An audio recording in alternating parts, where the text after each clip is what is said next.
ఉన్నాను. పగటిపూటే ఈరోజు పగటిపూటే రైతన్నలకు 9 గంటల పాటు క్వాలిటీ ఉచిత విద్యుత్ ఈరోజు అందుబాటులోకి వస్తూ ఉంది. పగటిపూటే ఇంతకుముందు చంద్రబాబు నాయుడు గారి హయాంలో ఎప్పుడో రాత్రిపూట 12 గంటకో 1 గంటకో ఎప్పుడో కరెంట్ వచ్చేది. ఆ టైంలో ఎప్పుడో కరెంట్ వచ్చేటప్పుడు పోయేది, ఆ స్విచ్లు ఆన్ చేసుకోవాల్సిన పరిస్థితి నుంచి ఈరోజు పగటిపూటే 9 గంటల పాటు క్వాలిటీ ఉచిత విద్యుత్ గ్రామ గ్రామాన కూడా విత్తనం నుంచి పంట కొనుగోలు వరకు ప్రతి రైతన్నను కూడా చెయ్యి పట్టుకొని నడిపిస్తా ఉన్న ఆర్బీకే వ్యవస్థలు ఈరోజు ప్రతి గ్రామంలోనూ ఆర్బీకే వ్యవస్థ కనిపిస్తూ ఉంది. 0 వడ్డీ పంట రుణాలు మళ్ళీ ఈరోజు రైతన్న తలుపు తడుతూ ఉన్నాయి. రైతన్నలకు ఈరోజు మొట్టమొదటిసారిగా ఆర్బీకేల ద్వారా ప్రతి ఎకరా ప్రతి పంట ఈ క్రాప్ చేసి రైతన్నలకు మొట్టమొదటిసారిగా ఎప్పుడూ చూడని విధంగా రైతన్నలకు ఉచిత పంటల బీమా ఇస్తా ఉన్న ప్రభుత్వం కూడా ఇప్పుడు మాత్రమే అని చెప్పి తెలియజేస్తా ఉన్నా.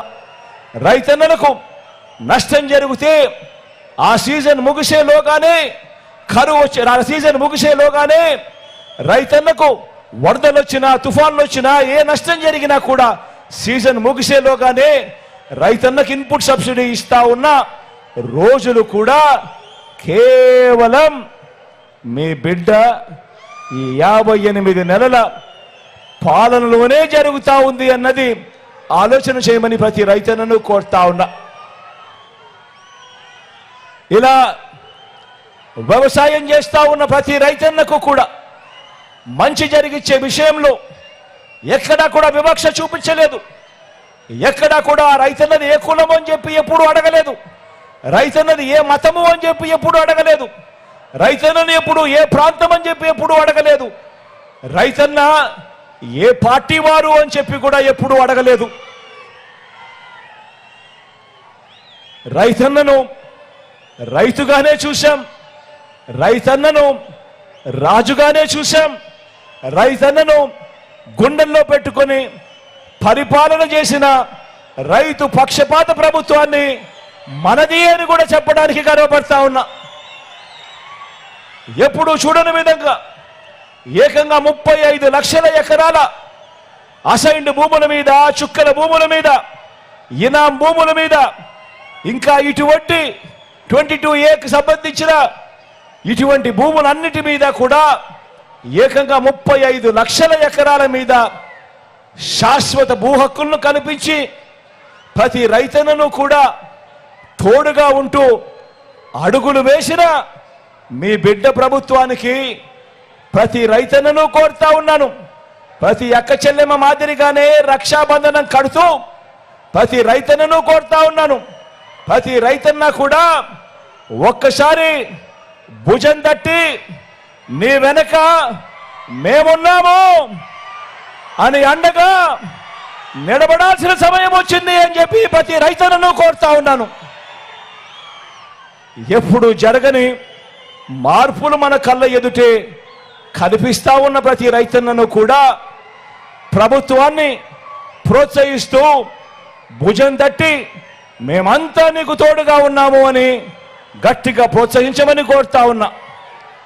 మరి రైతన్నలంతా రైతు వ్యతిరేక పార్టీలను, రైతు పేరు పలకటమేవో నేరం కింద భావించే పార్టీలను, రైతులను మోసం చేయడమే పనిగా పెట్టుకున్న పార్టీలను, వ్యవసాయం దండగన్న పార్టీలను వారికి మద్దతు ఇస్తారా, లేక రైతన్న ముఖంలో చిరునవ్వును చూడాలని, వ్యవసాయం పండుగగా మార్చాలని మీ రైతు బిడ్డగా మీ భూమిపుత్రుడికి మద్దతు పలుకుతారా అని చెప్పి ప్రతి రైతన్నను కోరుతా ఉన్నాను. ఈ సందర్భంగా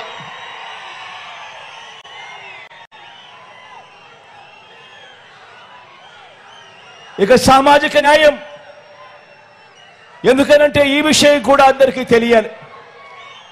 ఎందుకంటే 77 ఏళ్ల స్వతంత్రం వచ్చిన తర్వాత కూడా ఇవాళకి కూడా మీ బిడ్డ ప్రభుత్వం ఈ 58 నెలల్లో తీసుకొచ్చిన విప్లవాత్మక మార్పులు ఎందుకింత అవసరము, ఈ మార్పులు ఎందుకు ఇంతగా కొనసాగాల్సిన అవసరం ఎందుకుంది అని తెలుసుకోవాల్సిన అవసరం చాలా ఉంది.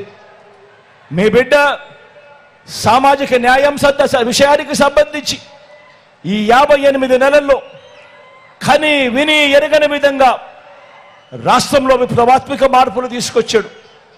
మొట్టమొదటిసారిగా ముఖ్యమంత్రి స్థానంలో ఉన్న మీ బిడ్డ ప్రతి మాటకు ముందు నా ఎస్సీలు, నా ఎస్టీలు, నా బీసీలు, నా మైనారిటీలు అంటూ ఆ అణగారిన వర్గాలకు నేనున్నా తోడుగా, మీరంతా నా కుటుంబ సభ్యులు అని చెప్పి భరోసా ఇచ్చిన ప్రభుత్వం మీ బిడ్డ ప్రభుత్వము అని చెప్పి ఈ సందర్భంగా చెప్పడానికి గర్వపడతా ఉన్నా. ఏకంగా 2,70,000 కోట్ల రూపాయలు నేరుగా బటన్ నొక్కడం. ఎవరు కూడా లంచాలు అడగడం లేదు, ఎవరు కూడా వివక్ష చూపించడం లేదు. నేరుగా నా అక్క చెల్లెమ్మల కుటుంబాల ఖాతాల్లోకి నేరుగా 2,70,000 కోట్ల రూపాయలు పోయింది కేవలం ఈ 58 నెలల కాలంలో. ఇందులో ఏకంగా 75% పై చిలుకు నేను నా నా నా అని పిలుచుకునే నా సామాజిక వర్గాలకే వచ్చాయి అని చెప్పుకునేదానికి గర్వపడతా ఉన్నా. అలాగే మనం ఇచ్చిన 2,30,000 శాశ్వత ఉద్యోగాలు రాష్ట్రం దశాబ్దాలుగా ఇప్పటి వరకు ఎన్ని ఉద్యోగాలున్నా మీ బిడ్డ ప్రభుత్వం రాకమునుపు అని చెప్పి చూస్తే రాష్ట్రంలో 4 లక్షల ప్రభుత్వ ఉద్యోగాలుంటే మీ బిడ్డ ప్రభుత్వంలో ఈ 58 నెలల కాలంలో ఇచ్చిన ప్రభుత్వ ఉద్యోగాలు ఏకంగా మరో 2,31,000 ఉద్యోగాలు ఇచ్చామని చెప్పి కూడా చెప్పడానికి గర్వపడతా ఉన్నా. ఇందులో 80% ఉద్యోగాలు, ఇందులో 80% ఉద్యోగాలు నేను నా నా నా నా అని పిలుచుకునే నా చెల్లెమ్మలు, నా తమ్ముళ్ళే ఈరోజు గవర్నమెంట్లో ఉద్యోగాల్లో ఉన్నారు అని అంటే ఇది గర్వకారణం కాదా అని అడుగుతా ఉన్నా. ఎప్పుడు చూడని విధంగా, ఎప్పుడు జరగని విధంగా ఏకంగా నామినేషన్ పై ఇచ్చే ఉద్యోగాలు కానీ, నామినేషన్ పై ఇచ్చే కాంట్రాక్టుల్లో కానీ, ఆ పదవుల్లో కానీ, ఆ కాంట్రాక్టుల్లో కానీ ఏకంగా 50% చట్టం చేసి మరి ఈ వర్గాలకే వచ్చేట్టుగా చేసింది కూడా ఈ 58 నెలల కాలంలో నేను కూడా చెప్పడానికి గర్వపడతా ఉన్నా. మొట్టమొదటిసారిగా రాష్ట్రానికి ఒక దిశ చూపించాం. సామాజిక న్యాయం అంటే ఈ మాదిరిగా చెయ్యాలి అని చెప్పి చూపించాం. రాజ్యసభ నుంచి ఎమ్మెల్సీల వరకు, ఎమ్మెల్సీల నుంచి మంత్రి పదవుల వరకు ఈ వర్గాలకే